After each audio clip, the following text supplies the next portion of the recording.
That's on. Let me let folks in and we can get started. Oh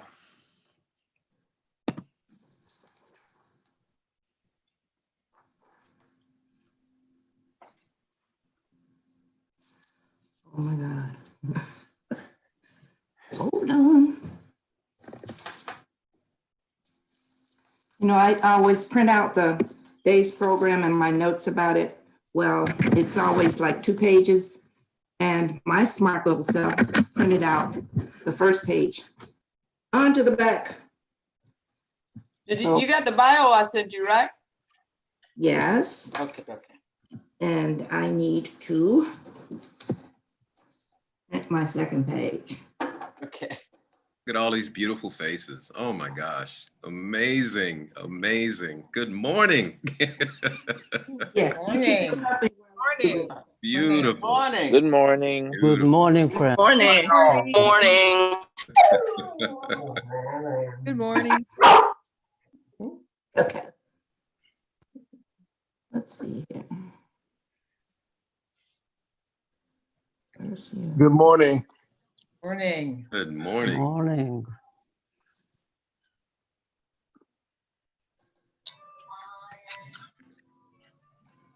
That's where you messed up. Okay. Sorry about the noise. I'll cut off my audio. That way you can't hear me.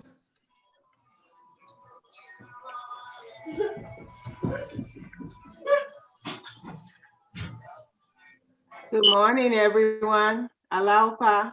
Hello. Aloha. Aloha. Aloha, Janice. Aloha. This is Janice Williams coming to visit you.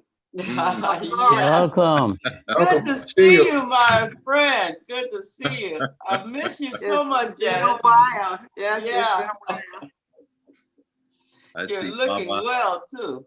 I see Thank Baba you. Ahmad is there. Good to see Baba Ahmad. Good to see you. Thank you, my dear. Thank you very much, my brother. Thank you. Thank you. And, So good seeing all of you, Oh man, it's wonderful. especially you.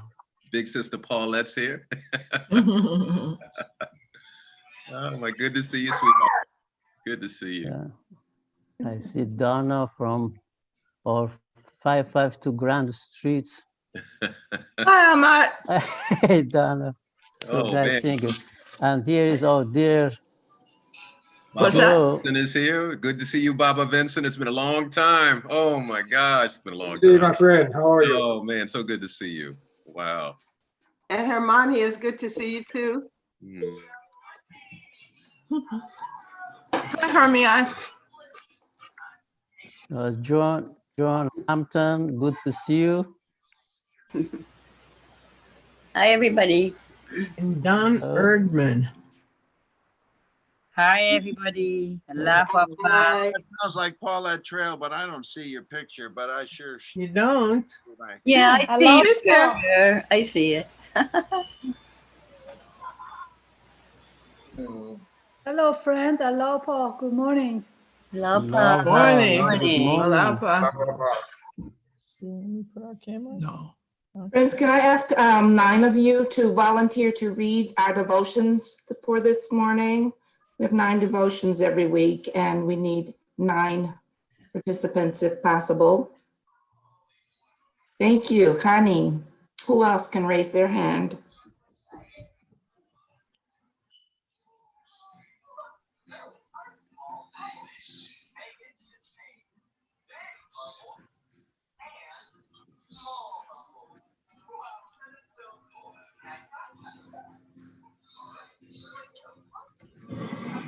Anyone else interested in reading this morning? I can read. I'll read. Who was that? Janice Williams. I can read. That was BB. Evie. Who I else? can also. And that was who? Paulette. Paulette. Oh, Paulette, great. Anyone else? I can read. Nasrin. Great, thank you.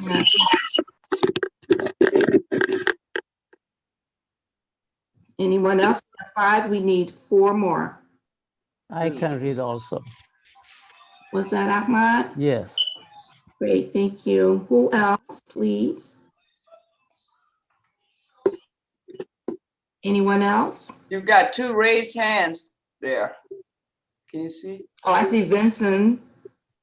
Let me see who else. No, those I already have, honey. I need 2 more. The Morosky, great, thank you. One more. Let's see if there are any hands on the second page. I see you all. You were trying to hide on the second page.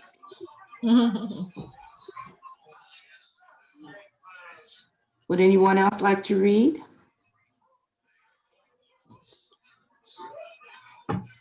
I can read Hermione. It's Barbara Taylor. Barbara, great. Thank you, Barbara. Yeah.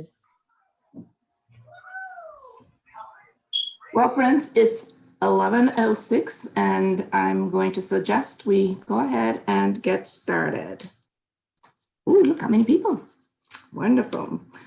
Well, I'd like to welcome you all. I'm sorry, was there about to be a comment? I just,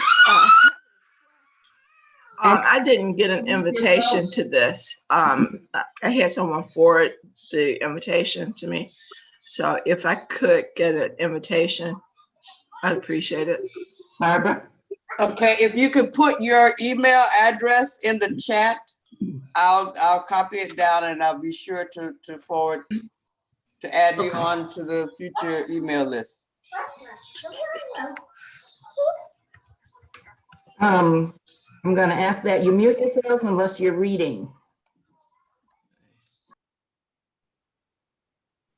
Great, thank you so much. Well, friends, welcome to this morning's Baha'i Unity Center's Sunday devotional program.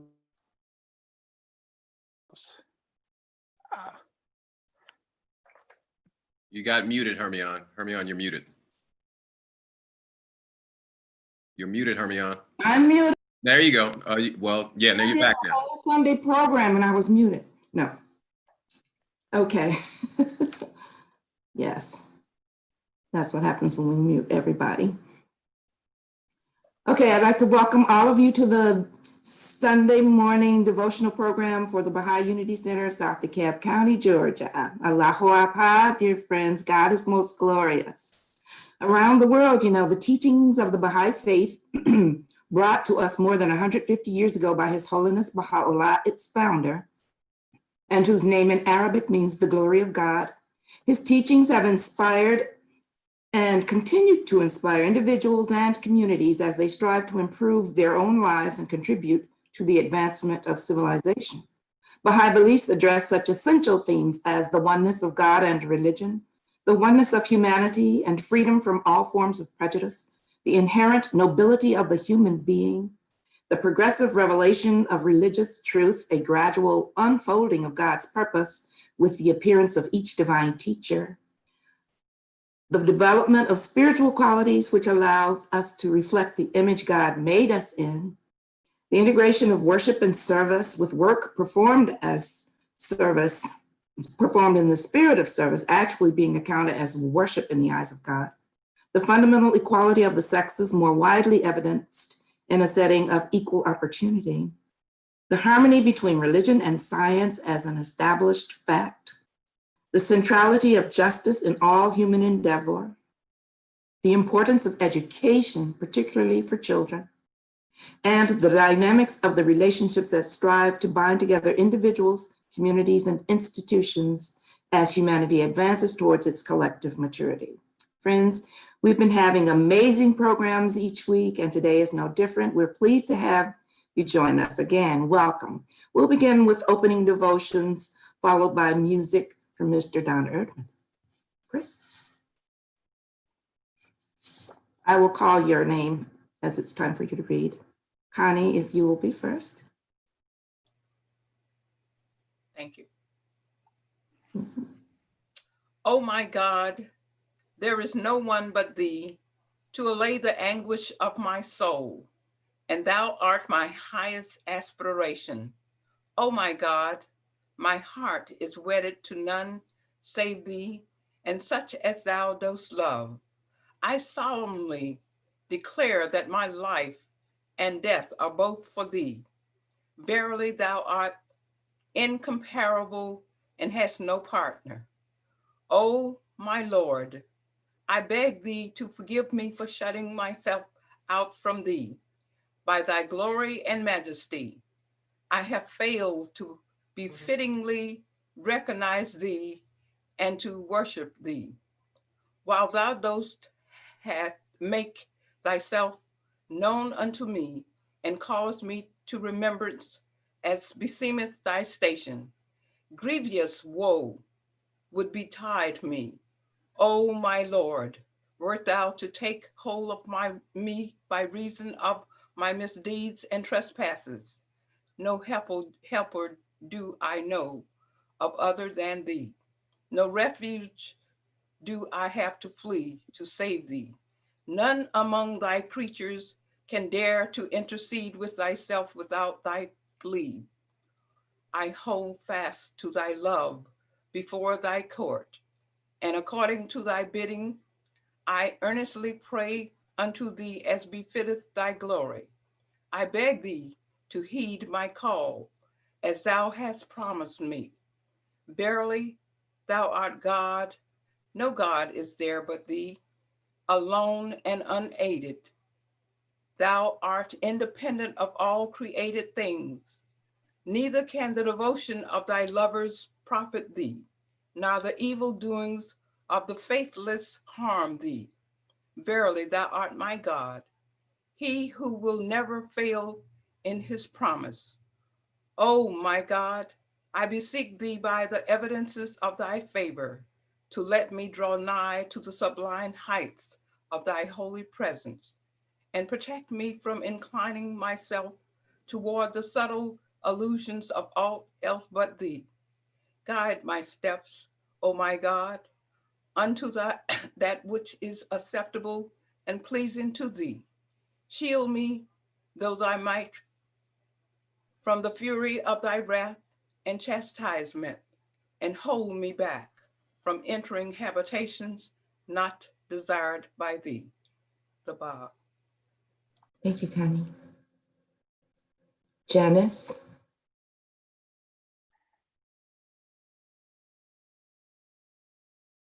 You have to unmute yourself.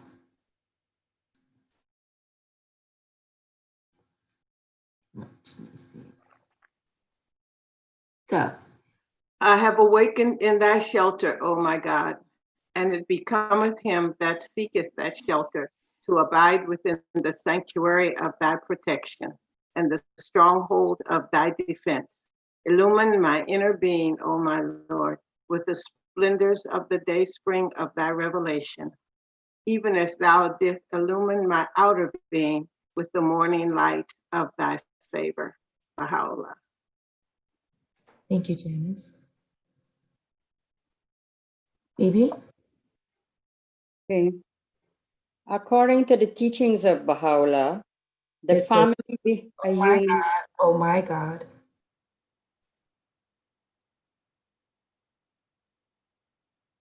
Somebody's reading?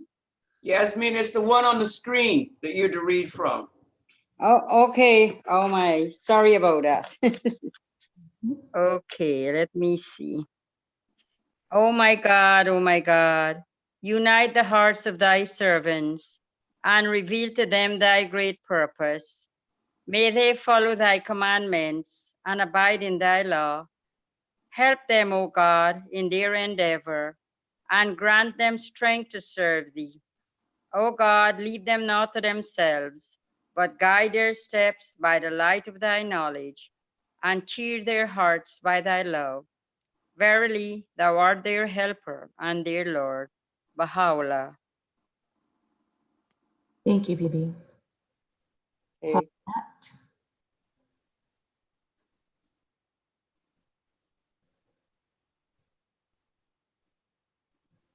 Oh my God, oh my God. Verily I invoke thee and supplicate before thy threshold. asking thee that all thy mercies may descend upon these souls. Specialize them for thy favor and thy truth. O Lord, unite and bind together the hearts. Join in accord all the souls, and exhilarate the spirits through the signs of thy sanctity and oneness. O Lord, make these faces radiant through the light of thy oneness. Strengthen the loins of thy servants in the service of thy kingdom. O Lord, thou possessor of infinite mercy, O Lord of forgiveness and pardon, forgive our sins, pardon our shortcomings, and cause us to turn to the kingdom of thy clemency, invoking the kingdom of might and power, humble at thy shrine, and submissive before the glory of thine evidences. O Lord God, make us waves of the sea, as flowers of the garden, united, agreed through the bounties of thy love. O Lord, dilate the breast through the signs of thy oneness, and make all mankind as stars shining from the same height of glory, as perfect fruits growing upon thy tree of life. Verily, thou art the Almighty, the ever subsistent, the giver, the forgiver, the pardoner, the omniscient, the one creator. Abdul Baha. Thank you, Paulette. Nazreen? Oh my God, thou seest me in my loneliness and weakness, occupied with the greatest undertaking, determined to raise thy word among the masses, and to spread thy teaching among thy peoples. How can I succeed unless thou assist me with the breath of the Holy Spirit? Help me to triumph by the host of thy glorious kingdom, and shower upon me the confirmation which alone can change a gnat into an eagle, a drop of water into rivers and seas, and an atom into light and sun, which alone can change a gnat into an eagle. Oh my God, a drop of water into the rivers and seas, an atom into lights and sun. O my Lord, assist me with thy triumph and effective might, so that my tongue may utter thy praises and attributes among all people, and my soul overflow with the wine of thy love and knowledge. Thou art the omnipotent, and the doer of whatsoever thou willest. Abdul Baha. Thank you, Nazreen. Ahmad?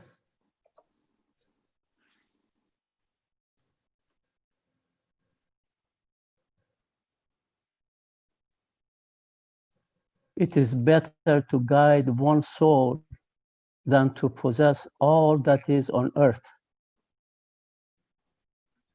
For as long as the guided soul is under the shadow of the tree of divine unity, he and the one who had guided him will both be recipients of God's tender mercy.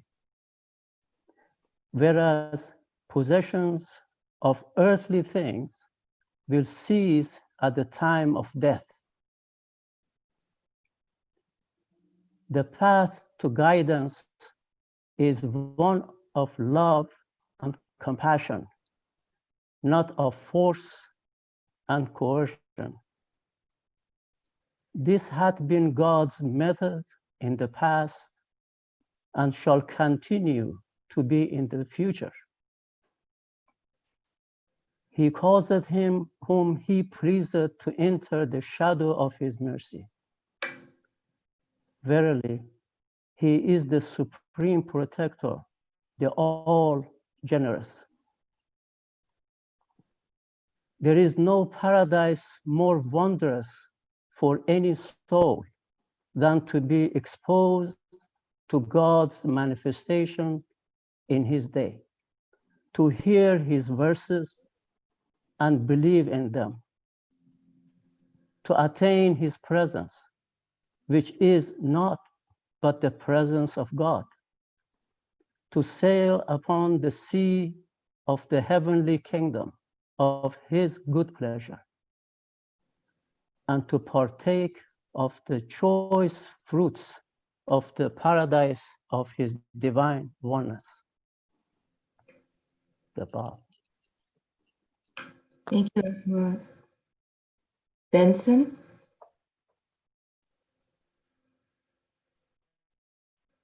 The door of the knowledge of the ancient being has ever been and will continue forever to be closed in the face of men.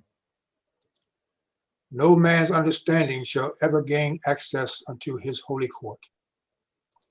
As a token of his mercy, however, and as proof of his loving kindness, he has manifested unto men the day stars of his divine guidance, the symbols of his divine unity, and hath ordained the knowledge of these sanctified beings to be identical with the knowledge of his own self. Whoso recognizeth them hath recognized God. Whoso hearkeneth to their call hath hearkened to the voice of God. And whoso testifieth to the truth of their revelation hath testified to the truth of God himself. Whoso turneth away from them hath turned away from God. Whoso disbelieveth in them hath disbelieved in God. Every one of them is the way of God that connected this world with the realms above, and the standard of his truth unto everyone in the kingdoms of earth and heaven. They are the manifestations of God amidst men, the evidences of his truth, and the signs of his glory. Baha'u'llah. Thank you, Vincent. Lee?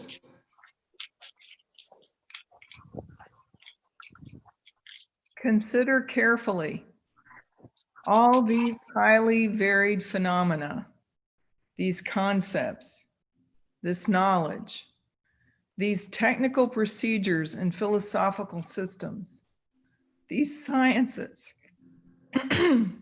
arts, industries, and inventions. All are emanations of the human mind. Whatever people have.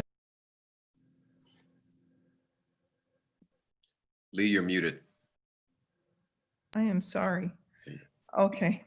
Consider carefully all these highly varied phenomena, these concepts, this knowledge, these technical procedures and philosophical systems, these sciences, arts, industries, and inventions.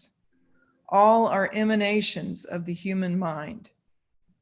Whatever people has ventured deeper into this shoreless sea has come to excel the rest. The happiness and pride of a nation consist in this, that it should shine out like the sun in the high heaven of knowledge. Shall they who have knowledge and they who have it not be treated alike? And the honor and distinction of the individual consist in this, that he, among all the world's multitudes, should become a source of social good. Is any larger bounty conceivable than this? That an individual, looking within himself, should find that by the confirming grace of God, he has become the cause of peace and well-being, of happiness and advantage to his fellow men. No, by the one true God, there is no greater bliss, no more complete delight. Abdu'l-Baha. Thank you, Lee. Barbara Taylor. The creative energies mysteriously generated by the first stirrings of the embryonic world order of Baha'u'llah have, as soon as released within a nation destined to become its cradle and champion, endowed that nation with the worthiness and invested it with the powers and capacities and equipped it spiritually to play the part foreshadowed in these prophetic words. The potencies which this God-given mission has infused into its people are, on the one hand, beginning to be manifested through the conscious efforts and the nationwide accomplishments in both the teaching and administrative spheres of Baha'i activity, of the organized community of the followers of Baha'u'llah in the North American continent. These same potencies, apart from yet collateral with these efforts and accomplishments, are on the one hand insensibly shaping, under the impact of the world political and economic forces, the destiny of that nation, and are influencing the lives and actions of both its government and its people. Shoghi Effendi. Thank you, Barbara.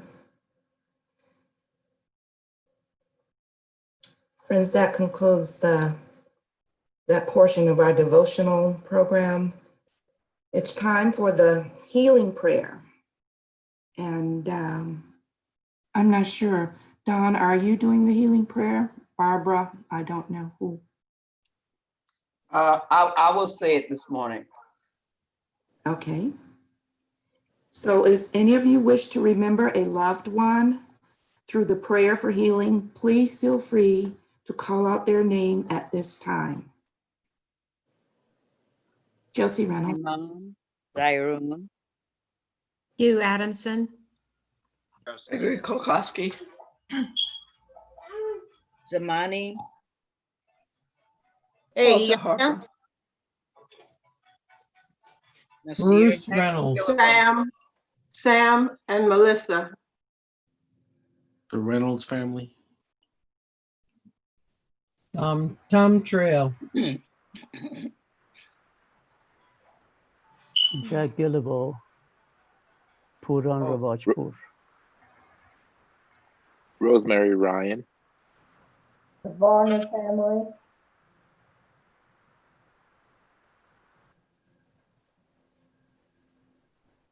Barbara.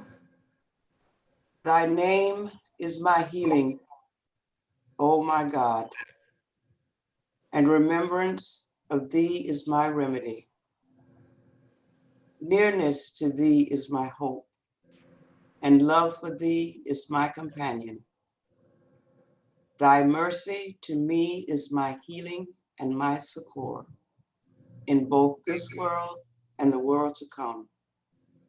Thou verily art the all-bountiful, the all-knowing, the all-wise.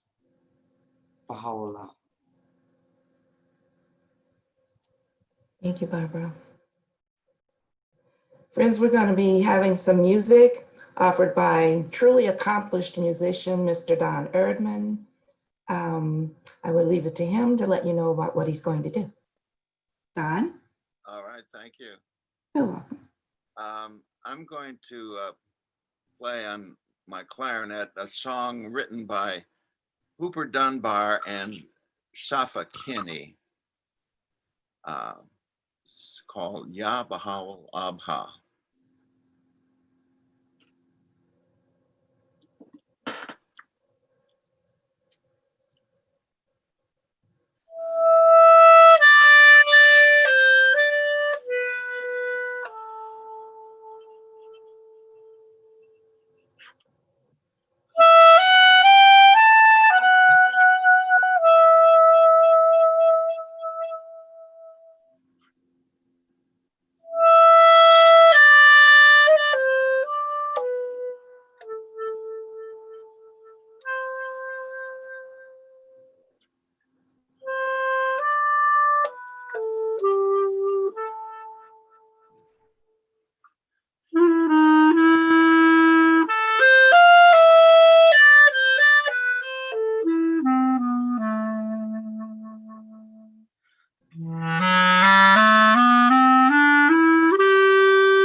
Thank you, Don, for that beautiful rendition of that well-known song. Welcome.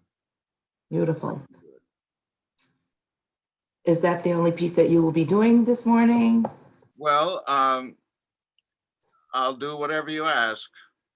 If you want more later or now, that would be, I can do it. I probably look like I'm in charge, but I'm not.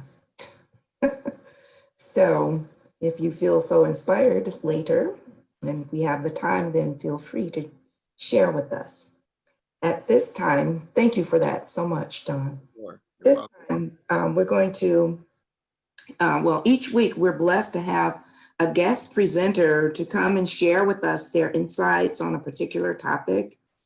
This week, we are honored to have Mr. Masood Olufani, Masood Ashley Olufani, M-A-O, his bio says.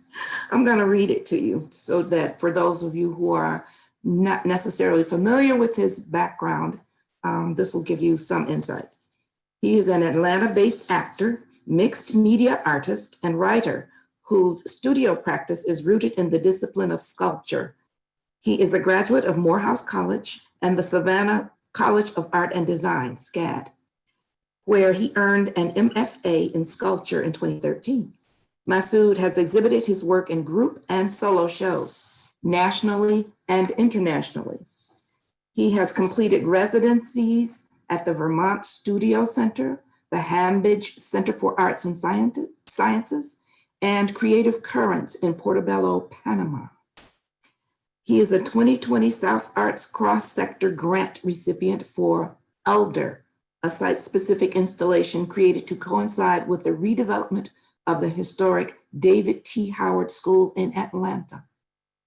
Masood is a 2018 Southern Arts Prize State Fellow, a recipient of a 2015 and 2018 IDEA Capital Grant, a Southwest Airlines Art and Social Engagement Grant, and a recipient of 2015-2016 MOCA, M-O-C-A, Georgia, Working Artist Project Grant. He is the creative director of Blocked, a global healing project, a multimedia performance created to memorialize spaces marked by the trauma of the transatlantic slave trade. As an actor, he has a recurring role on the BET series, The Quad, and has appeared in numerous television shows, including Greenleaf, one of my favorites, Being Mary Jane, Devious Maids, Satisfaction, and Nashville. He is a featured actor in the film biopic, All Eyes on Me. He is the co-host of the PBS news-based investigative journalism show, Retro Report, premiering nationally in the fall of 2019. As a writer, Masood has published articles for Burnaway, Baha'i Teachings, I'm assuming Baha'iTeachings.org, and is a featured contributor for the Jacob Lawrence Struggle Series catalog, produced to coincide with a major exhibition of the Struggle Series paintings. He has been invited to speak at various Baha'i venues throughout the country on a variety of topics, and we are pleased to have him share with us today. Friends, please welcome Mr. Masood Olufani, who will speak on My Soul Has Grown Deep, the spiritual perception of people of African descent. Please welcome. Good morning. Good morning. Good to see everybody. Wonderful to see these amazing faces and friends and family that I've known for many years. Beautiful. And some that I have not known. So it's good to extend the family and to make some new connections. I apologize for that bio. I should have sent one that was like a sentence long. No, you can't be Riaz. I apologize for that, but I'm really honored to see so many of you on this Sunday morning, late Sunday morning. Well, I guess it's now Sunday afternoon, or getting close to Sunday afternoon. When of course you could have been doing something else. So the fact that you're here with me, I don't know if that's a good portent for what I'm going to share with you or not, but we'll figure that out as we go along. But nevertheless, I'm glad that you've chosen to spend part of your day with me. I'm very honored for that. I'd like to begin, first of all, by sharing a poem. not my own, but I think you will recognize it. And I think it kind of sets a kind of framework for what I will be sharing with you today. So I'm going to go to share screen now. And let's see here. Optimize screen, share computer sound. Let's see here. And let me, so I don't think this one needs any introduction, but I think everyone can see this, I hope, right? Give me a thumbs up if you can see it. Good. I think the best way to hear this is to make sure you're on mute. I think everybody is on mute. And I think this piece kind of speaks for itself, and again, kind of helps to frame what it is that I'm going to share this morning. So without further ado, here we go. No, that's wrong. I'll do that. I don't know why it's doing that. Oh, that's odd. Let's see. Okay, something funny is going on. Let's see here.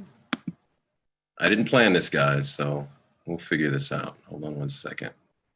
It's quite all right. Give me just a second here. Sorry about that. Hey, do you want to know how we built a $50 million? Okay. I have written a poem for a woman who rides a bus in New. Okay, so let's try this again. All right, so let's try, here we go. Okay. All right, let's try this again. Okay, I don't know why it's doing that. That's odd. All right, friends, hold on. We're going to get through this. Heart to heart with the phenomenal woman, I am honored. Let's see.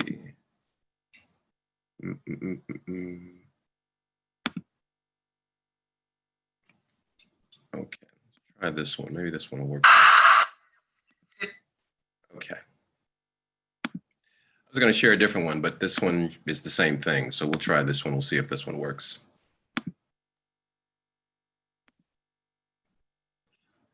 All right, I don't know what's going on. Something's happening with the share function on this, so I'm not going to worry about it. Yeah, for some reason it's speeding up. I don't know. I think that is that's something on Zoom, so we're not going to worry about this.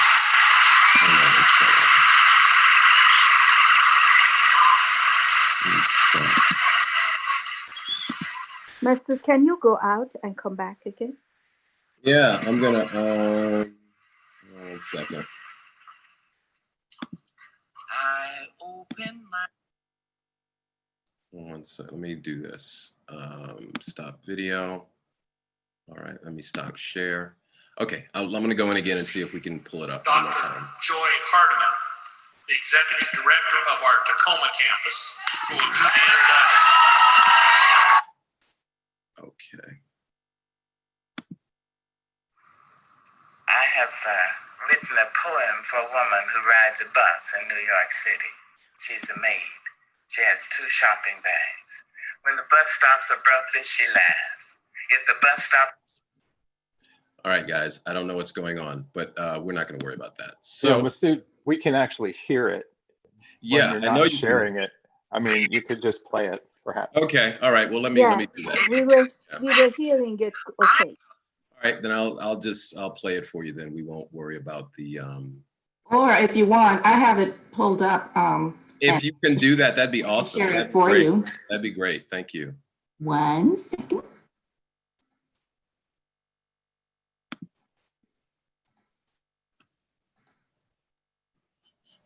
For a woman who rides a bus in New York City. She's a maid. Make it full screen? 2 shopping bags. When the bus stops abruptly, she laughs. If the bus stops slowly, she laughs. If the bus picks up someone, she laughs. If the bus misses someone, she... So I watched her for about 9 months.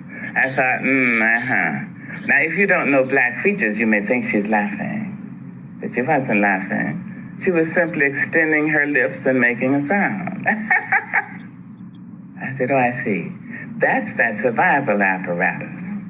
Now, let me write about that to honor this woman who helps us to survive. By her very survival, Miss Rosie, through your destruction I stand up. So I use the poem with Mr. Paul Laurence Dunbar's poem, Masks, and my own poem for old black men. Mr. Dunbar wrote Masks in 1892. We wear the mask that grins and lies. It shades our cheeks and hides our eyes. This debt we pay to human guile. With torn and bleeding heart, we smile and mouth with myriad subtleties. Why should the world be overwise in counting all our tears and sighs, and they let them only see us while we wear the mask? We smile, but oh my God, our tears to thee from tortured souls arise, and we sing, hey, baby, bye. We sing, hey, but oh, the clay is vile beneath our feet, and long the mile. But let the world think otherwise. We wear the mask. When I think about myself, I almost laugh myself to death. My life has been one great big joke, a dance that's walked, a song was spoke. I laugh so hard, I almost choke when I think about myself. 70 years in these folks' world. The child I works for calls me girl. I say, yes, ma'am, for working's sake. I'm too proud to bend and too poor to break. So I laugh until my stomach ache when I think about myself. My folks can make me split my side. I laugh so hard, I nearly died.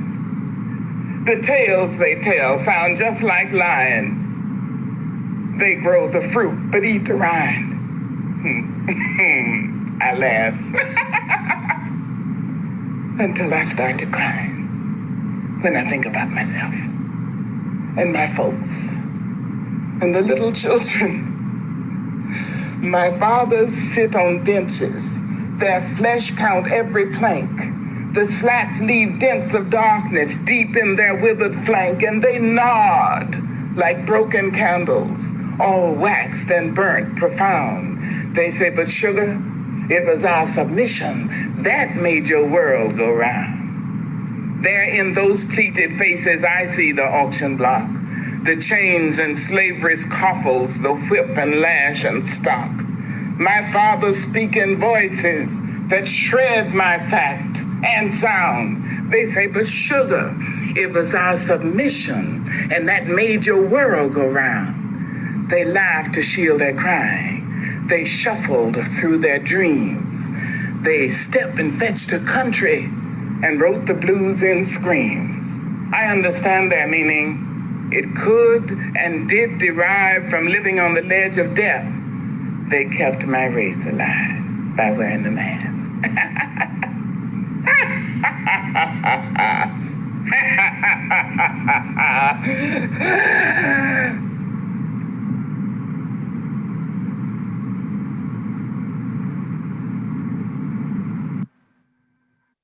Good. Thank you for that, Hermione. Oh, you're welcome. More than Such a powerful piece of art from an ancestor, Maya Angelou, who was so adept at blending the experiential dimensions of her life in her art and fusing it with a kind of spiritual resonance that is so deeply moving. I thought that was a good place to begin because, as the title of this talk kind of indicates, focusing on this idea of the spiritual perception of people of African descent. I had the good fortune of being in San Francisco recently, about a month and a half ago, and I was standing at the grave of one Mr. Robert Turner, who was the first African-American Baha'i in the history of the faith. And I walked the grounds. It was a bright sunny day at Forest Lawn Cemetery, and I was directed to this very humble grave marker. And just the name Robert Turner and his dates that he was alive on this earth. And as I stood there, I thought of many things. I thought of what a deceptively simple life this man had led, born into slavery in 1855, died in 1909, a contemporary of Abdul-Baha, the master of the Baha'i faith, the son of Baha'u'llah, the prophet founder of the Baha'i faith. How he lived all of his life in a state either of imposed servitude as an enslaved African-American, but then also as a butler and domestic servant in the house of the Hertz family in San Francisco, who were the media tycoons, owned several newspapers. And of course, many of you know the story of Phoebe Hertz and also Patty Hearst.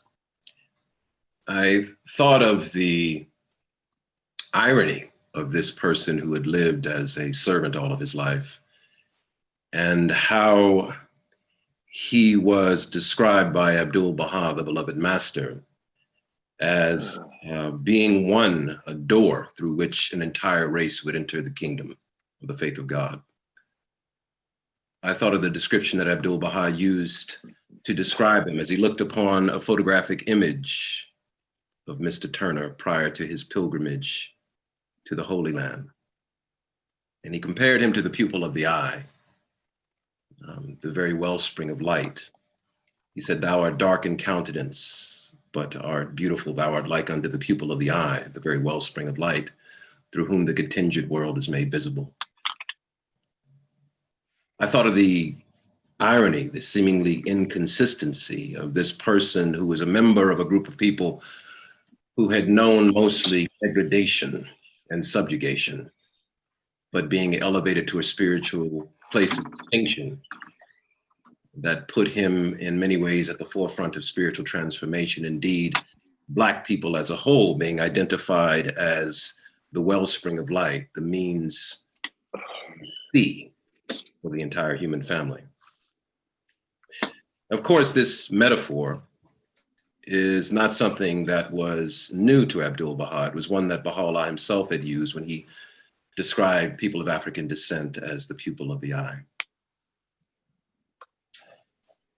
And there was something really profound as I stood there that happened for me. We know, many of us, someone should be on mute. Someone is not on mute.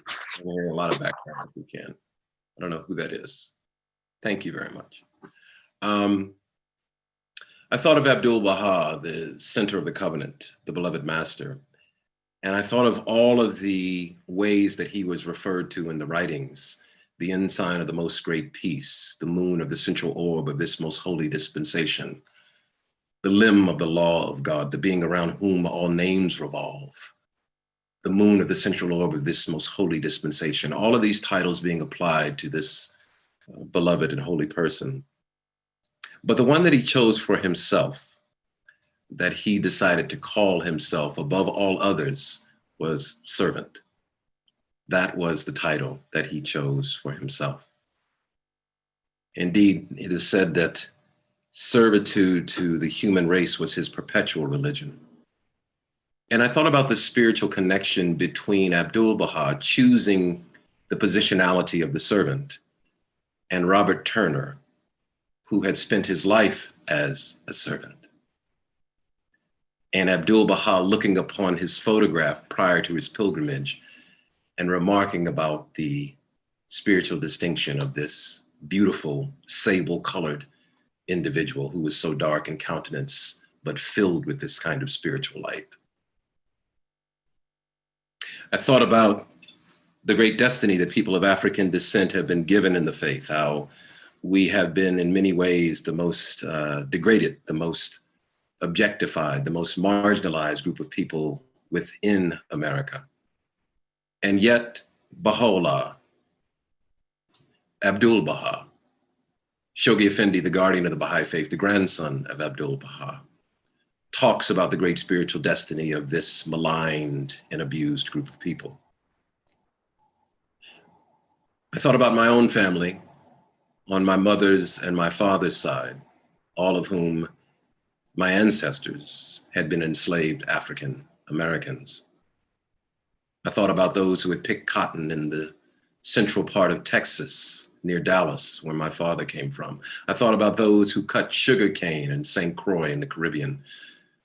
I thought about all of that spiritual power and potential constrained under a system that objectified, nullified, and dehumanized their being.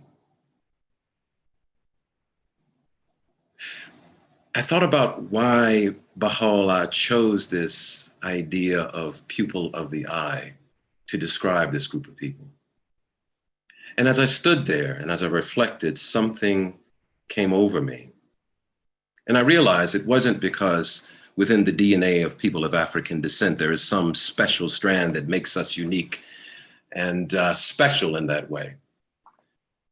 No, it had something to do with the journey that we had walked, the crucible that we had passed through, the tests that we had overcome, the difficulties that we had traversed, the River Jordan that we had crossed over. I thought about the belly of the slave ships filled with the various ethnic groups from the western coast of Africa. I thought about the Mandinka, the Fulani, the Igbo, the Mende. I thought about the various languages that were spoken in the belly of that hellish slave ship as they crossed over the Atlantic, many of them leaving their flesh and their bones on that great ocean basin. I thought about the auction block as they left the slave ship and were cleaned, oiled down to make them look healthy, and stood on that great block that would lead them eventually to the plantation. I thought of the labor, the inhuman labor that they suffered, that they were forced to do under the threat of the whip. I thought about the songs that they composed as they worked, passing moment by moment, hour by hour, swing low, sweet chariot, coming forth to carry me home. I thought about Go Down Moses. I thought about Follow the Drinking Gourd. This musical sense of protest mingled with pain and purpose, symbiology, metaphor and allegory, meant to get us from moment to moment, but also encoded with a deep meaning that was actually about liberation and transcendence. I thought about the way that these individuals toiling in those cotton fields, those tobacco fields, those sugarcane plantations, those indigo plantations, how perceptive observation was key to their survival, how they had to read the landscape, how they had to know the subtle behavioral changes in the master, their owner, how they had to read the subtle behavioral changes in the mistress of the house, in the patty rollers, those who were tasked with enforcing the slavery laws.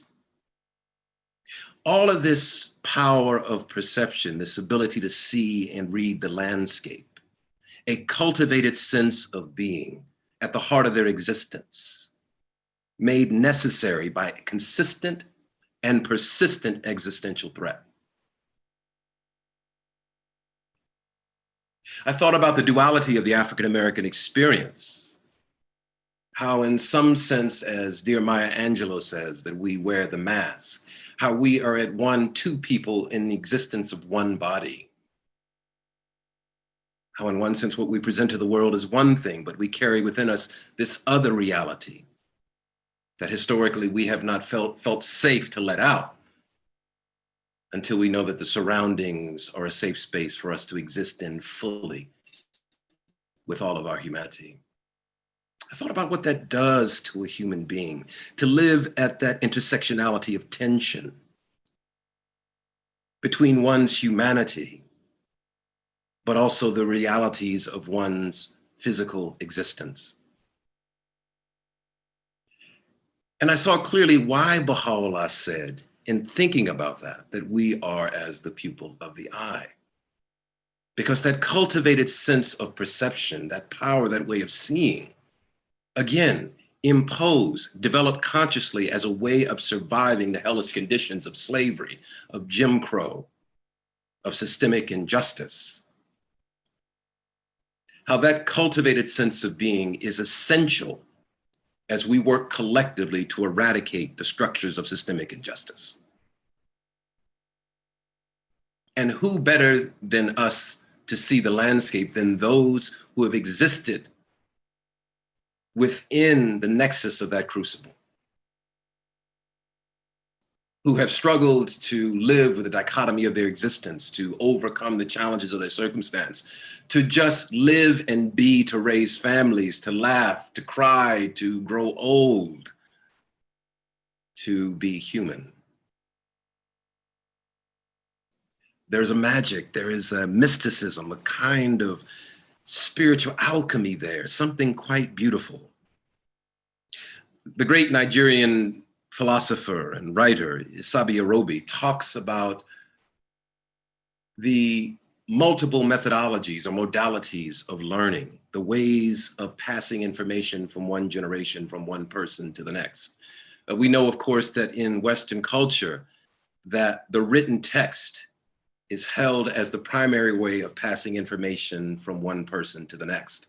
But amongst indigenous communities, whether they be African, Native American, South Pacific, wherever you find them around the world, Brazilian, there is a sense that there are multiple methodologies or modalities of spreading information from one person to the next. The written text is but one of those ways of passing information from one to the next. There are also spiritual modalities. You will hear the old women sometimes say there's a difference between knowing intellectually and knowing in the spirit. There are also modalities that pass through the body, through movement, ways of passing information and knowledge through the body, through dance.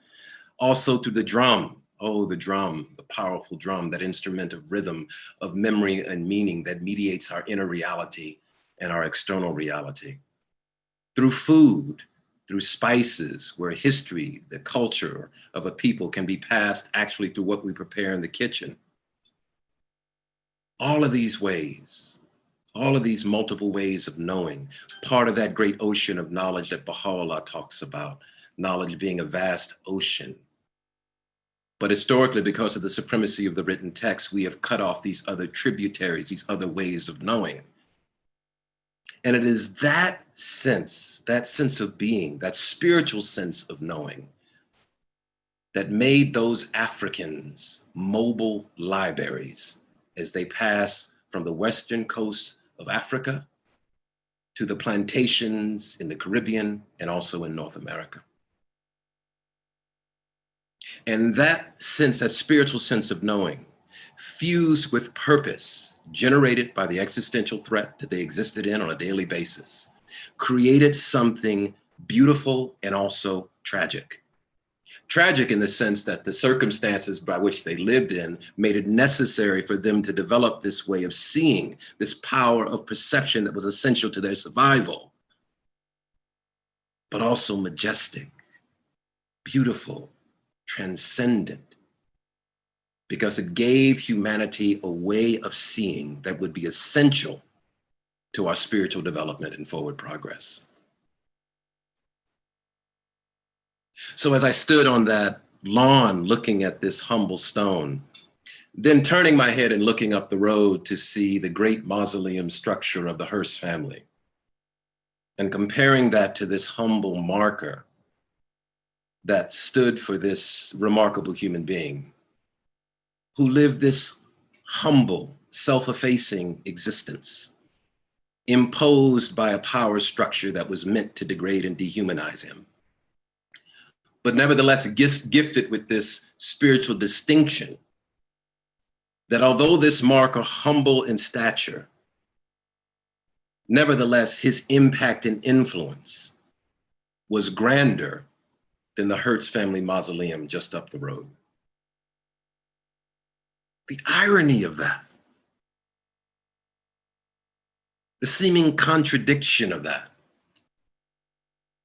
The fact that you could have somebody like the master, the beloved Abdul-Baha, the center of the covenant, the perfect exemplar of the Baha'i teachings, somebody who was so revered and so respected by multitudes of people for his character, his dignity, his sense of wisdom, who could have occupied any position in human society that he desired, but he chose instead to take the positionality of the servant. He chose servitude. Not worldly gain or ambition, not wealth or money or power or influence. And in a very real sense, when he chose that position, he was in some way linking himself to Robert Turner, to all those who were forced to dwell within a perpetual state of servitude under the apparatus of the slavery system.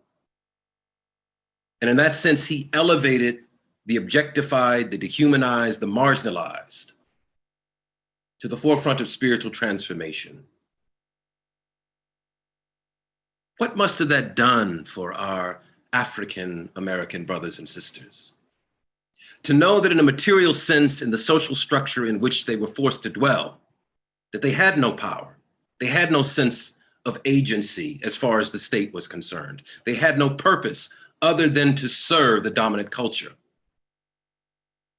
But here you have the center of a world religion saying, thou art even as the pupil of the eye, the very wellspring of light. That I don't care what the world says about you, what positionality you have been forced to dwell within. I say, this religion says that this is who you are. Oh, methinks I can hear the words of the great 18th century poets, the English poets who used to say, fleecy locks and dark complexion cannot forfeit nature's claim. Skin color may differ, but affection dwells in black and white just the same. Oh, were I to span the ocean with my pole, I must be measured by my soul. The mind is the standard of the man. Abdul-Baha, elevating this degraded and objectified people, teaching us through his example, through his words, that Robert Turner, that people of African descent, although objectified and marginalized, dehumanized, that in the context of the Baha'i revelation, you have a place. You have a place. And it is an indispensable place to the forward progress of humanity. I think about those enslaved Africans singing those great songs on those plantation fields. I think about them singing, I think about them singing, go down, Moses, way down to Egypt land, tell old Pharaoh, let my people go. And I feel them, I hear them, developing the blues out of the spirituals, out of the field holler songs. I see them moving on into jazz. I see them developing R&B and then on into hip hop. All of these modalities, these methodologies of survival, predicated based on the power of vision and insight, to read the landscape, to diagnose the ailment of racism that afflicts the body politic, and then to use art as a methodology, a modality of survival and spiritual transcendence. Oh, this is what we need. This is what we need. I think about my own struggles as a young African-American growing up in inner city Newark, New Jersey, a place called Brick City, because of the race riots, the rebellions that took place in the late 1960s. I remember going to school at Arts High School off Clifton Avenue, walking past the gutted and burned out buildings that still are markers of the rebellions that took place in the 60s. Going to school with my companions who were overwhelmingly Black and Latino, Black and brown, wrestling with all of the challenges of being young men and young women, boys and girls developing into manhood, into womanhood, but complicated by the notion of their race. their social objectification and positionality within America. I think about all of the talent that was around me, the potential that was there, the beauty, the brilliance, the majesty, but so little belief.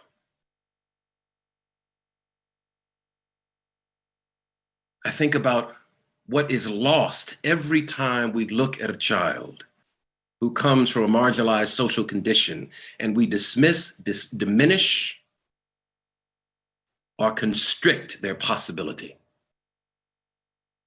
And I think then of my responsibility, having been imbued with the knowledge that, yes, Masood, despite your social circumstance, where you come from, what you had to go through, in this revelation, you are the pupil of the eye, how that empowers me, how that uplifts me, how that galvanizes me, how that strengthens me, and how I have a responsibility then to pass it on to all of those young marginalized people who are also struggling to find their identity, their sense of purpose, their sense of being.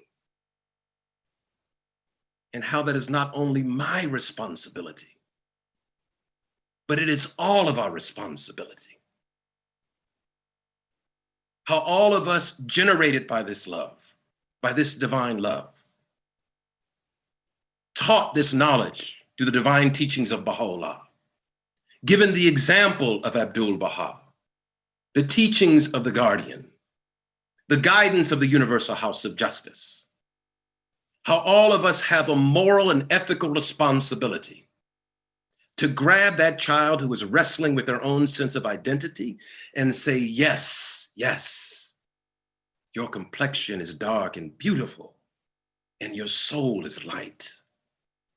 And in this faith, in this revelation, your station is as the pupil of the eye. And understand that your destiny is tied up in the destiny of everyone. We are caught in an inescapable network of mutuality, tied together forever in a single garment of destiny. Whatever affects one directly affects all indirectly. For some strange reason, I can never be what I ought to be until you are what you ought to be. No man is an island unto himself. Each man a piece of the continent, a part of the whole. And then it goes on towards the end to say, any man's death diminishes me, for I am involved in mankind. Therefore, never seek to know for whom that bell tolls. It tolls for thee. So all of us benefiting from this teaching from the beloved master, this writing about people of African descent originating with Baha'u'llah. It carried on into the future by the beloved guardian Shoghi Effendi, particularly in his writings from the Advent of Divine Justice, which are so penetrating in its diagnosis of the racial problem here in America. This station, which is reinforced again and again throughout the writings of the Baha'i faith, elevating this objectified, marginalized, dehumanized, and degraded people with this ennobling distinction.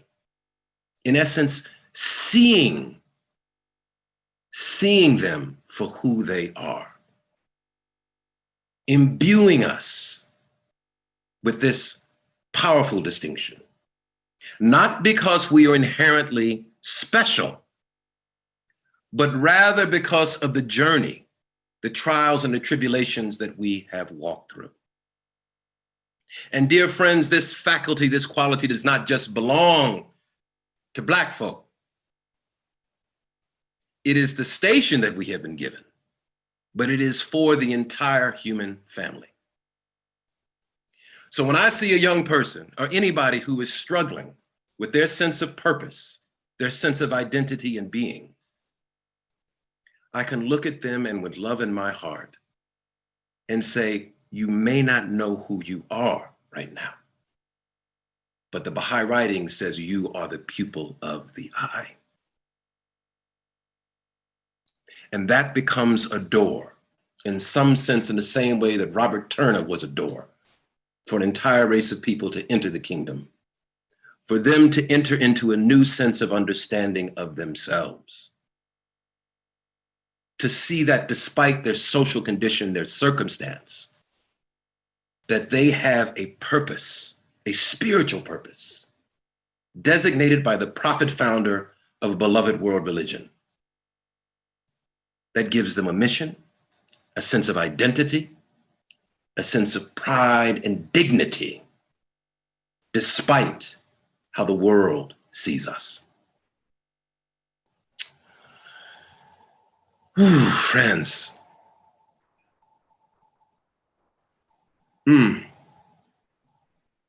There's so many things I could share, but I'm going to stop. And I think we should have some, before I kind of go all off, and I want to give us some space to have some consultation. So anyway, that's what I'm going to share right now.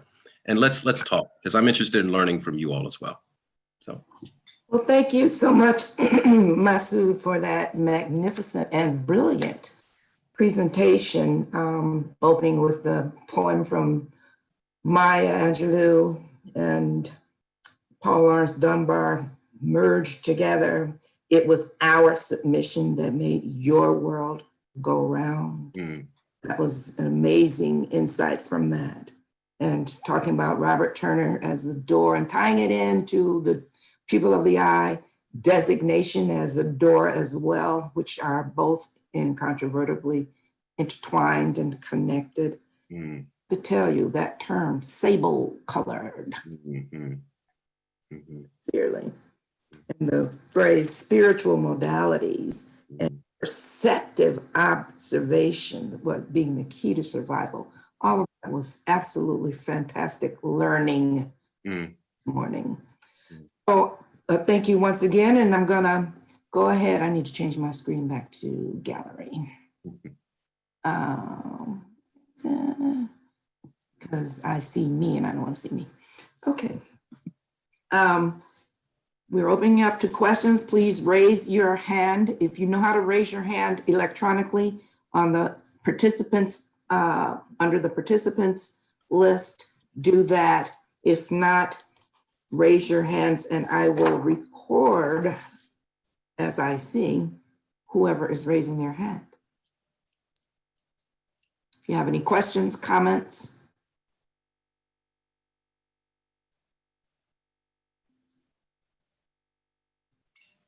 Hands. Stunned into silence, I think, Masood. Or boredom. Yeah, no boredom here. I don't know if she can see my hand. Who's that? Rossi Norris? Okay, speak please. Good morning. Morning. I am feeling spent. I can hardly find my voice.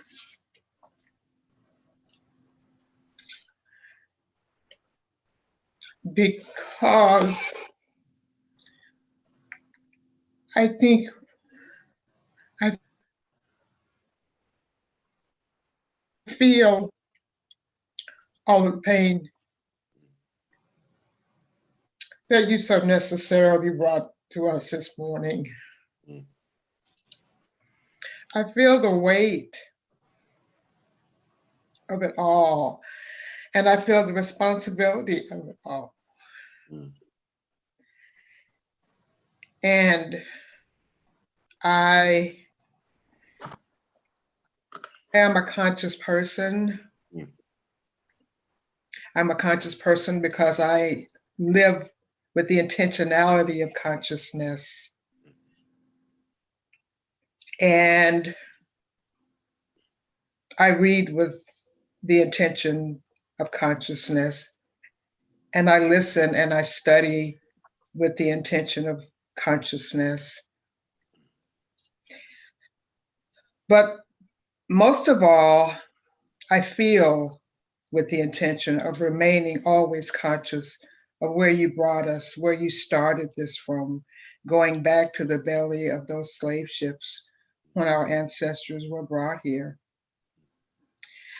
And I just feel all of that. And I started at the beginning of your talk and on to Maya and then on to the teachings of Baha'i, the Baha'i faith, on to the current responsibility that we have for our children and for each other. And a part of me just wants to know how to bring into consciousness those who are so unconscious. With all of the vivid reminders we have every single day on our radios and our televisions, how can anyone choose to not see?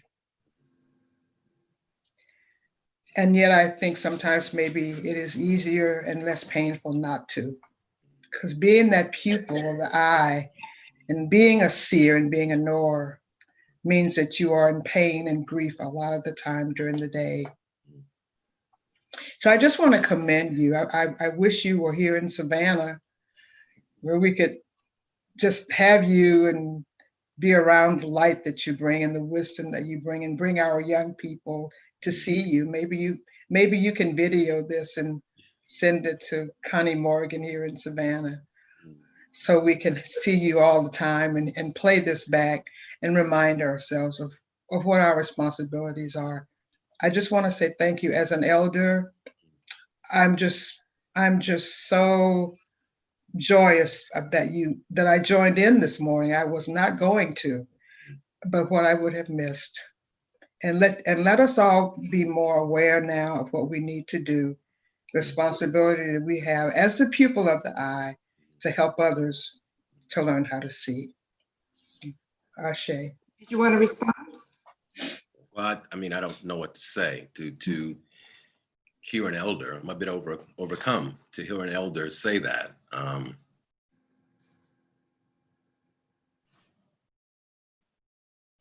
Okay. Question for Barbara Hennix.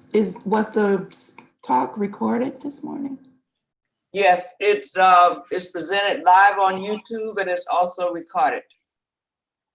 Okay, maybe in the chat we can get a link to how to access it at some point. On each of the Zoom links that's sent out, the link is at the bottom of that. Okay, wonderful. Miss Hermione. Hold on just one moment. Barbara McClendon had her hand raised a while back, if you don't mind. Barbara? Okay, here's another elder speaking. Thank you, Masood. You know I love you. Well, we all love you, but I have a special love for you. And like Miss Rosie, I was not going to attend this morning because my brother passed recently and we won't have the burial until Wednesday. So I was in my thing, but being a Baha'i, you know, I know what's really going on. And I thought about him, and I think that's why we were all so quiet, because we were all, I was thinking, and I can't speak for everyone, but I just kind of think that we were quiet when she was asking for hands up. We were really absorbing what you had said and probably reflecting on some of our family members and on ourselves coming into this consciousness of pupil of the eye, which I didn't find out until late in life, even though my parents might have said, you know, you have to do more and you're this and you know, we always have to do better than whatever's going on. But knowing this, listening to Abdul Baha, knowing that I am special. Yes, yes, yes. We are special. Yes. And we should exude love and let our young people know that they are special. And because of what you said, the trials and tribulations that we have gone through. So I appreciate you. And I'm so glad that I did go ahead and tune in, because I was saying my morning prayers and I stopped in the middle. I said, oh, forgive me, but I need to listen to Masood this morning because I know he has something to say to me. So thank you again, and I appreciate you. I love you, big sister Barbara. Love you, love you. Amanda? Yes, can you hear me? Yes, we can hear you. My daughter's name is appearing here, but my name is Marguerite. and I say this to Mr. Masood. I worked in Newark, New Jersey at Cleveland Elementary School. I had a class of second graders who had family members lost in the riots. And so when you began to talk as you did, my mind went back to that. I won't begin to tell you what my thoughts were. And as I looked at your face, I studied it very deeply because I said, did I ever teach this young man? And this is what I try to do. Whenever I hear or read of something about Newark, I try to know, did I teach that student? And what did I teach that student about? And as I reflect, I know for sure that I passed on lessons to them that my mother and father had taught me in the simplest of terms. So I thank you so very much for all of what you said. And I hope that life continues to open doors for you. Thank you. Ruha. Allahu Akbar. Hello. I just want to share my love to my brother, whom I adore. You inspire, you keep inspiring us as always. What I wanted to share with you is, you know, that when Abdul Wahab came to California, going and visiting Mr. Turner's gravesite was at his choosing over, because everybody thought maybe he's going to meet with other friends, different in a status in their eyes. But Abdul Baha went and visit the true status that he truly elevated through his action. Lesson to learn. Thank you. Thank you. Thank you, Ruha. Thank you so much. Thank you, Ruha. V. Morgan.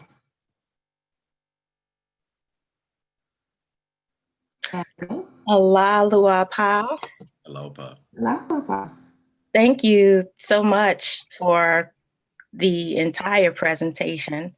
Firstly, starting with the bio. I've met you before, but I appreciate hearing the extensive bio because I did not know more about you. So thank you for sharing that piece about you. On a different note, and with the presentation you shared on today, I had listened to a couple of your YouTube videos, one of your TED Talks specifically, and hearing the presentation on this afternoon gave a different taste to the spirit behind the importance. And a question for you. I am a single mom of one brilliant, brown, beautiful boy. And I do what I can to share with him people like you that can share with him an example of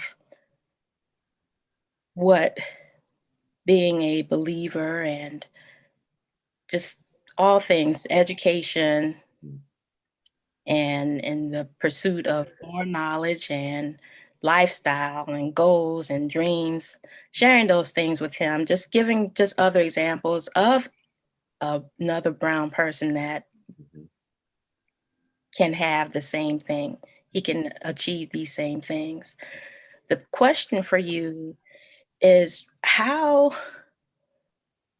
can the Baha'i community foster more information and impart these same thoughts into our children, especially with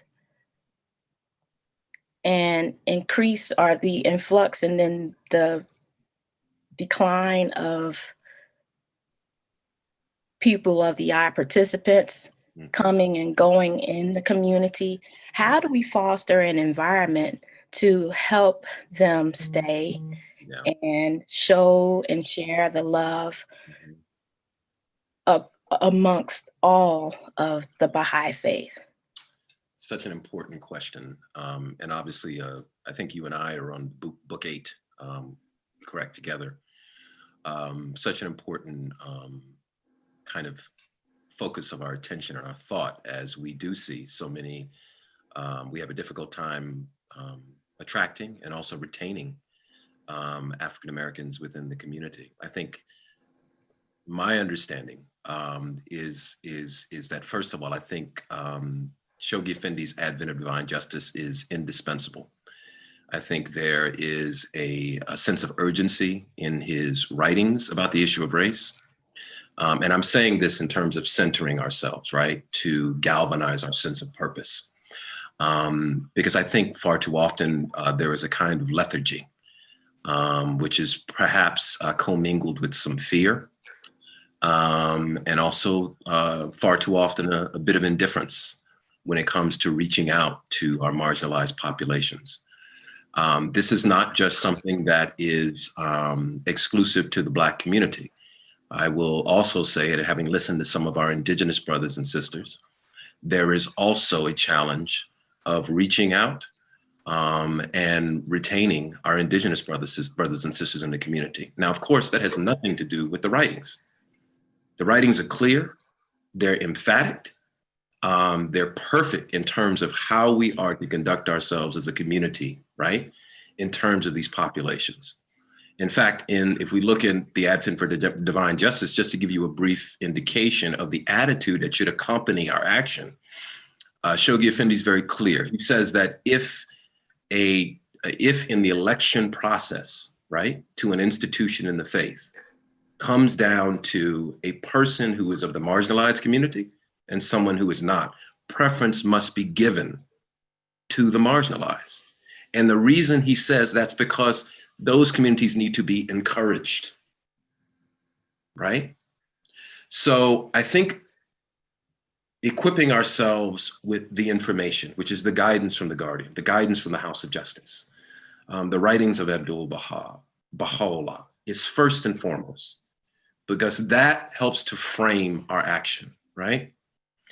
And then being deliberate, determined in terms of carrying out those lines of action, those steps of action. So that means not being comfortable with where I am. If my surroundings are, if I live in a community, in a city where the overwhelming population is Latino or Latinx, let's just say, for example, right? But in my community, there are very few or no Latinos represented in my community. There's a fundamental problem there, right? That is diametrically opposed to the letter and the spirit of the teachings of Baha'u'llah, right? So it comes, so the question is, what are we going to do about it? And why are we not reaching these populations? That requires commitment. It requires consultation. It requires determination. It requires unflinching honesty about where we are failing to reach these brothers and sisters from these marginalized populations. Because the Guardian has been very clear also in the Advent of Divine Justice. If we don't solve this problem, this faith will not grow. So it is tied inextricably to our destiny, right? Solving this dilemma. The writings say that racism is America's most vital and challenging issue. Vital, important, but vital also having to do with the body, the health and well-being of the body, the equilibrium of the cellular structure, the organs, everything working together. Vital, challenging, right? Because of the complexity, the way it has infiltrated every aspect of our society. So that means it needs to be not at the bottom of the agenda, or even number 5 or number 3 or number 2. It needs to be at the top of the agenda. So until we get clear about that sense of urgency, that sense of purpose, and that directive from the Guardian, right? Then we will not see the growth which the faith promises is our destiny. So what are we doing? If we are obedient to those teachings, we are walking towards our destiny. That's our destiny. We have to embrace our destiny. I don't know if that helps, but that's what I'm feeling in response to what you said. It helps tremendously. Thank you so much. Okay, evolution phase. You had your hand raised up a while back and then you took it down. Did you still have a question or comment for Masood? You can unmute yourself to respond. Peace and blessings. Blessings. My mother invited me to definitely to come to the devotion, and she's always inviting me, and I finally did have time, and I'm glad that I did. When the brother was speaking, I want to say the brother, you're an excellent speaker, brother. Thank you for your effort and your time. And can y'all hear me? Can everybody hear me? Yes, we can hear you. Okay, alhamdulillah. And it was it was just on time, no coincidences. It was on time for what I was just at that very moment, as far as especially with the two selves and to follow to come after the Maya Angelou, it was reverberating still. And like Sister said, like I was soaking it in. It really wasn't some. I feel like it was a call, more or less. It was a call. It wasn't a questionable thing, but or a response thing. But my response is action, more or less. And then the sister, she came talking about her son, and I was thinking about my mom, how she got me this connection and was able to give me this information, and be able to like my willingness to learn and to continue to open and keep my mind, my heart open and keep focused on the Most High, like that. That comes with, as trying it and testing it and knowing it, that's the truth, knowing that's what got me here so far. And so I'm still in student mode, still paying student attention, because it's getting ugly. It's getting real ugly, and I see it. Yeah. And I recognize my position. I'm 29, so I do have to sit at the feet of the elders and receive these teachings and pray that I have the wisdom, knowledge, and understanding to accept it and to apply it and to translate it for those younger than me, for those who don't have this connection or aren't able to just be here, and be able to say I appreciate it, to be in a position to say I really appreciate y'all. Man, I appreciate you, brother, and thank you so much just for being present. And I see your light shining, man. And I just want to say that that it's just beautiful to have you in this space and to see your beautiful face, your visage, to know that you are also a pupil of the eye, brother, and that you are the wellspring of light, and to hear your sense of commitment and dedication to playing your part in that process of helping to elevate all of us is just a beautiful thing, brother. So I appreciate you so much, man. Thank you. Thank you. Yeah, likewise. Thank you. Alice Connie, how y'all doing? I appreciate this entire situation, the cipher that I'm in. All right, I'm still listening, and I might have a picture. Awesome. That's all good. That's all good. We're just glad you're here, man. We're just glad that you're here. Hey, we ask who your mom is, your beloved mom. Julie, Sissy Brenner, Miss Brenner. Okay, great. Thank you. Well, it's wonderful that you heeded her wishes. You have a wonderful mother. I know your mother in Savannah. Yeah, she so I'm slightly familiar now, and paradise lies at the feet of my mother, so that's beautiful. I'm definitely just she's wonderful. That's beautiful. Thank you, man. Thank you for that. Connie. Thank you so much. And I want to say that, Masood, you're such a phenomenal orator that it's bringing tears to my eyes as well as a septuagenarian. I know the young man that just spoke. He's a little cousin. I want you to know that Savannah loved you. We have been playing your YouTubes and we have firesides with you. And you're going to have to come back to Savannah. Even though SCAD was a part of you in Savannah, we didn't get that close to you. So we are inviting you back to Savannah. We love you, love you, love you. Thank you so much, Big Sister Connie. I appreciate you. Love you too. And I just really, really appreciate it. I'm always up to come to Savannah. I love Savannah. So I'm always up for that. Thank you. Thank you for that. Roger Deuce is next, but I would also like to ask Dr. Joy if she would like to weigh in after that. Thank you. Okay. Hello, friends. I just wanted to say that, like everybody else, we all enjoyed Masood's presentation. It was both eloquent and very passionate and wonderful. I'm so glad that I was here.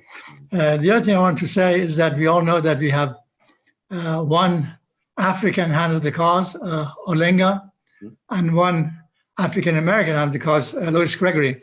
And there's so much we can learn from them just reading their bio and also reading their interactions. Louis with Abdul Baha and Olenga with Shoghi Effendi and his so many wonderful tributes to him. And the third thing I want to say is that based on what I read in, we have a Baha'i encyclopedia, that at the beginning of the 10-year crusade, like 1951, 52 at that time, there was not, from based on what I understand, there was not even one African Baha'i. Wow. But around the year 2000, and beyond, we almost have 1 million African Baha'is, more than all the Baha'is that we have in North America, Central America, South America, and Europe combined. And they will come to save us one of these days. It's wonderful. I had one travel teaching trip many years ago to Africa, to Nigeria, and still I remember it as the best experience of my life. And I hope that any one of your friends, no matter how old you are, you should try to have that experience and see what Shoghi Effendi was talking about, because he traveled through Africa twice with Ruhi Khanum and was infatuated and was always very passionate about the African people and people of African descent, who are the people of the eye and who will bring a lot of joy and peace to this world. Thank you very much, Masood. Thank you, Baba Raja. Appreciate you. Thank you so much. Thank you. Hermione, Barbara. I would just like to say that Roger is going to be presenting in hopefully this month and next month on the two African Americans and African descent hands of the cause. So he will be presenting that. Wonderful, wonderful. You mean in this venue? Yes. Oh, wonderful. Great. Looking forward to it. Thank you. Dr. Joy. Wow. Yes, I love you, Masood. We go back. I wanted to say something and I wanted to really speak to Miss Rosie and Miss V Morgan and some of the things that they were saying, because I could feel their hearts. I could feel what the weight of what they were carrying. And what I'd like to just say and ask that you maybe speak to is just this whole idea that this is not just on the people of the eye to do. Yeah. We are weary. Absolutely. We are weary. And we have carried this forever. Yeah. And when people know better, they should do better. Absolutely. And now that you that are not the people of the eye know better, what are you going to do? Because we can't keep carrying all this. And it is something I'd like you to speak to, Masood. Wow. Big Sister Joy, you always give me the easy ones, I tell you. I tell you, I think, well, I know that we are very tired. We are also, in many cases, to be quite frank, angry. But I do not think Anger is anything to be embarrassed about or ashamed of. Righteous indignation is a great engine for change if it's channeled through spiritual teachings. So, yeah, we're very tired. I will tell you a brief story about related to what Big Sister Joy just shared. The last shooting that took place with Brother Brooks, it was the first time in my life that I had a physical response to an incident. And, you know, I have lived through, I've got a few years under my belt now. I've lived through Rodney King and all of the subsequent attacks on unarmed Black and brown men and women. But there was something about, maybe it was about him being shot in front of his children that was particularly galling and hit me in a particular place, but I could not eat or sleep. I did not want to leave the house. There was a weariness that I felt, that felt ancient, deep in my bones.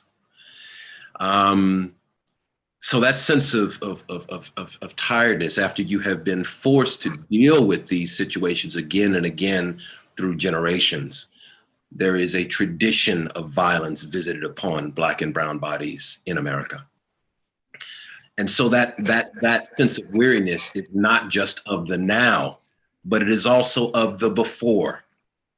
It is the weariness of our parents, of our grandparents, of our great-grandparents, of those Africans who crossed the sea, of those Africans who labored in the cotton and the sugarcane fields and the tobacco fields. It is an ancient, deep weariness. And yes, it is time for our brothers and sisters who are white, who are Persian, who are from whatever cultural group that you come from, to join hands with us in the vineyard and to do some of this heavy lifting. Because to be quite honest with you, as Dr. Joy has said on many occasions, and I agree with her fundamentally, I don't do racism 101. So if you're gonna come to the dialogue, to the table to work, come having done some preparatory work already so that you can hit the ground running. And know that we want to be with you in the field, hand in hand, arm in arm, sharing the sweat, the blood, the tears. In a very real sense, the commitment, the dedication, the full investment in doing the work is an integral part of the salvation of the human family. Because we don't want to have to continue to do this work alone anymore. We want to know that our brothers and sisters, and you are our brothers and sisters, are willing to pay the price with us. I am encouraged to hear some of the conversations that I've been hearing recently within the Baha'i community about racism. There seems to be a sense of urgency building, a kind of galvanizing force. People are tired of the status quo. They are wanting to have some of these difficult conversations. They're showing up at the table, and quite oftentimes they're feeling a sense of discomfort, but they're refusing to leave.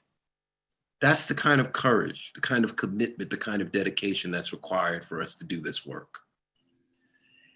And once we have joined, all of us, in doing this work collectively, that coupled and directed and framed by the teachings of Baha'u'llah is an indomitable force that will ultimately transform the entire planet. We are operating, I would say, from my own perspective, probably at 15% capacity. That means there's another 80%, 85% there that we can draw on. And that comes from all of us participating in the process, finally eradicating the issue of racism from the American soil. But all of us got to get down in the vineyard with our hoes, with our spades, with our blood, with our sweat, with our tears, with our spirits, with our full commitment, and say, those people over there are my brothers and sisters. They might be Black or brown, they might come from a foreign land, they might speak a different language, but that is my family. And if they are suffering, I am suffering. And I think that's the attitude that we have to try to cultivate. Does that help? Did that get it, Dr. Joy? Okay, all right. I'm feeling all right now. Dr. Joy gave me some snaps. I'm all right.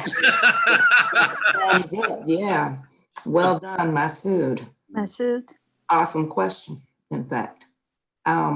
We do have one more, we have time for one more question or comment. If she is still interested, that would be Aliyah Aziza. Sister Aliyah.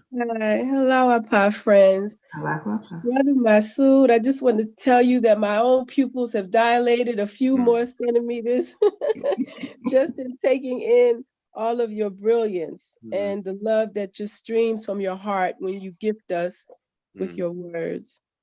And I've just come to know that in really standing in the light of who I am as the pupil of the eye, it has really made me very self-conscious and very, I'm really holding myself accountable these days in how I walk in the world, how I am able to couple my Alawa Paz, my 95 Alawa Paz, I couple every Alawa Pa with a virtue so that I can go out in the world and be, as opposed to practicing, to be compassion and be love and be light and be forgiveness.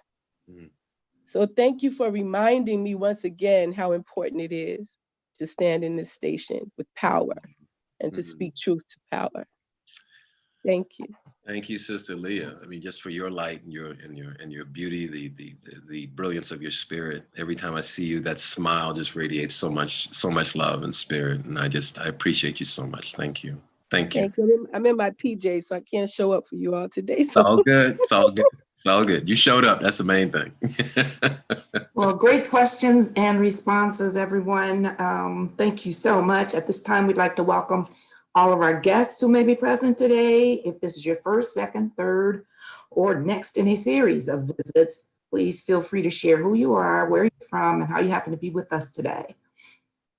And this includes Baha'is visiting from out of town and sojourners recently returned to the area. We'd love to hear from you. Connie Morgan, Savannah, Georgia, and we love Dr. Joy and Masood here in Savannah. We love you. Wonderful. Janice Williams from Delray Beach, Florida. I want to give a shout out to all my friends at the South DeKalb Unity Center. It is so good to see all of you again. Wonderful. See you, Barbara, and that's you. All of you. I am so happy to see everyone and to be with you once more. Thank you, Janice. Anyone else? Lee? Victoria Tinsley Oh, from Riverdale, Georgia, Connie's daughter. Oh, wonderful. Lee? Lee Larosby from Yakima, Washington. We've been listening to your, I'm visiting Atlanta right now, but we've been listening to your YouTube videos and also the blog cast that you did with Rainn Wilson. We don't feel that able to speak our minds as clearly as you do. So we've been having devotions and inviting That's non-Baha'is. campuses. Thank you. Thank you so much, Lee. Using your talks. Thank you. Thank you. Thank you, Lee. Joan McGovern from Hickson, Tennessee. Hi, Joan. Welcome. Hi, Joan. Wonderful to have you. I've been a Baha'i a long time. I'm an old lady. But I find that in the past, we have been too gentle with each other. We have not talked frankly. This is what I heard today, a frank conversation. It touched my heart so much. I kept wiping tears from my eyes, saying, what more can I do? I'm an old lady, but I must be able to do something right in this world. I felt so moved. I will listen to all your podcasts and all your talks and motivate. I'm in an interracial group that is mainly Florida Baha'is, every Friday night. And we've formed some wonderful friendships and some close connections, but we haven't had the kind of frank conversation that you gave us today. Something really strong, some meat on the bones. I think we're too gentle with each other. And I'd love for you to be able to talk to the group in Florida. I'm just overwhelmed and so touched. I do a lot of genealogy, and my history goes back to early New England. And unfortunately, some slave ship owners are in that group, I found out to my disgust. But I will use my life and my years as a Baha'i to overturn that situation any way I can. Thank you, Masood. Thank you, Mama Joan. I appreciate you so much. Thank you. Thank you. Are there any other guests present? Yes, my name is Candy Grant, and my husband and I lived in Georgia, and we also are quite familiar with the center there. My twin sister was Carol Miller, and I was so pleased to have the bounty of hearing Masood speak today, and it was extremely moving. Also, I had brought a friend of mine that I have worked with for many, many years to the session, and she was sincerely in love with it. So I'm thrilled also I was able to have that opportunity. Thank you so very, very much. Thank you, Masood. So beautiful. Thank you. Thank you. Appreciate it. And we do miss our dear Carol Miller. Thank you. Beloved sister in the cause. If there are no more introductions, we'll just make a couple of quick announcements really quick. Well, next week's speaker will be Mr. Louis Venters. So please be sure to stop in for another outstanding presentation. You should receive some details sometime later this week. We're also blessed to have Counselor Nwande Lawson joining us the week after, December 13th. So you'll want to not miss that either. Please remember the food distribution program every Thursday from 10 a.m. to 1 p.m. at the Baha'i Unity Center in the parking lot. Spread the word to help combat food insecurity within the community. And for members of the Baha'i faith, you are warmly encouraged to make a financial contribution to the South DeKalb Baha'i Fund and the National Baha'i Fund through the online contribution system. After you log in at ocs.baha'i.us, just select the My Locality tab, then click Enter Community Contribution. You can select this locality and or any other recipient under the list of options, then follow the prompts. I don't believe there are any other announcements. And with that, we'd like to thank everybody who worked together today to make today's program possible. Thanks to all of you for sharing your day with us. And until next time, stay safe and well. We will end now. Before our closing prayer, before our closing prayer, if we could have Don Irving maybe take us out with another presentation, that was so beautiful. If he's willing to. Don, are you? Hello. He's on mute. Unmute. Yes, I would be happy to. You mean right now or after? Yes, now. This is the end of the program. All right. I'd like to play a song by Credell Haley, a sweet Black Baha'i from North Carolina who wrote what I think is the prettiest Baha'i song. It's not often heard or sung or played, but I'd like to play it now. It's simply called Baha'u'llah.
Thank you, Don. That was beautiful. Thank you so much. Friends, that ends today's program. Hopefully we will see you all next week for what promises to be another splendid presentation. Thank you so much, Masood. Thank you. We really appreciate it. We really Thank you very much, friends. do. Thank you, Masood. Allah, Allah. Thank you, Masood. Allah. Aloha, friends. Thank you so much. Aloha. Thank you, Masood. Bye. Thank you, Have a great day, thank you. everybody. Bye. Aloha. Aloha Pa. Thank you, Masood. Welcome. You're welcome. Aloha Pa, and thank you, Masood, from the Grants in Melbourne, Florida. Thank you. You're welcome. Aloha. Aloha Pa. Aloha, friends. Aloha. Thank you, Masood. Now, I want to eat. Aaliyah, you still there? Love and miss you Yes, too. I'm here. Oh, yes, I'm here. I miss you. I miss you too. You looking radiant today, sis. Well, you always look radiant. No matter what. Jasmine, are you still there? No, Uh, she's gone. I just wanted to say hi. And to Vincent. And Cynthia Allen, she just came on. I just saw her name. Yes. To all of my friends.